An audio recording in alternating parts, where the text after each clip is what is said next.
తెలంగాణలోని అతిపెద్ద వెంకటేశ్వర స్వామి దేవాలయం ఈ స్వర్ణగిరి ఆలయం. ఈ ఆలయాన్ని యాదాద్రి తిరుమల అని కూడా అంటారు.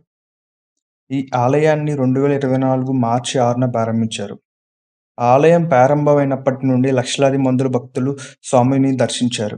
ఈ ఆలయానికి సంబంధించిన సమాచారంతో పాటు దృశ్యాలు కూడా చూద్దాం. హైదరాబాద్ నుంచి భువనగిరి వరకు వెళ్ళే మార్గంలో స్వర్ణగిరి ఆలయం ఉంది. ఈ ఆలయం యాదగిరిగుట్ట ఆలయానికి 20 కిలోమీటర్ల ముందుగా వస్తుంది.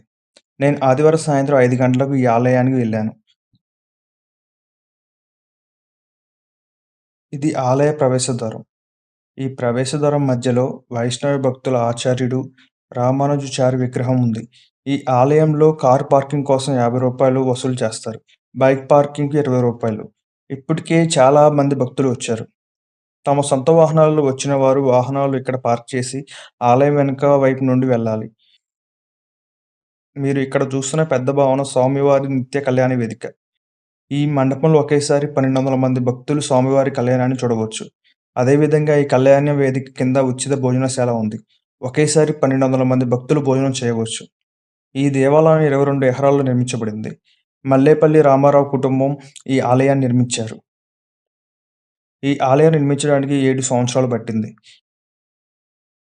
ఇక్కడ స్వామివారికి పూజ చేసే రథం ఉంది. ఈ రథం 40 అడుగుల ఎత్తులో ఉంటుంది. ఇక్కడ నుండి ఆలయంలోకి వెళ్ళవచ్చు. ఇది ఆలయం ముందు వైపు.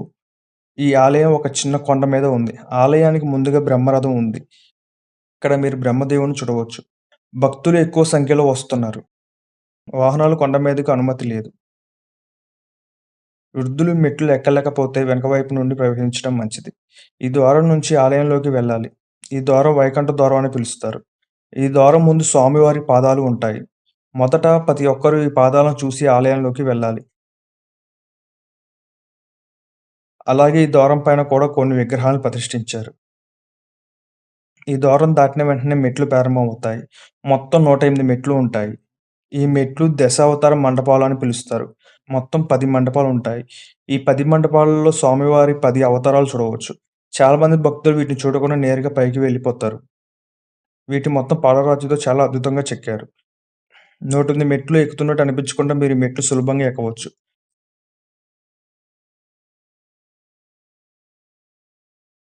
మెట్లు ఎక్కిన తర్వాత మీరు చూసే దృశ్యం తూర్పు గోపురం ముందుగా ఉంది. ఇది గర్భాలయానికి ఎదురుగా ఉన్న విజయస్తంభం యొక్క ప్రధాన ద్వారం. ఈ ద్వారం పక్కన వినాయక మందిరం ఉంది. ఆలయం యొక్క కుడివైపున హనుమాన్ మందిరం ఉంది. దాని పక్కన జయగంట మండపం ఉంది. చివర్లో కోనేరు ఉంటుంది.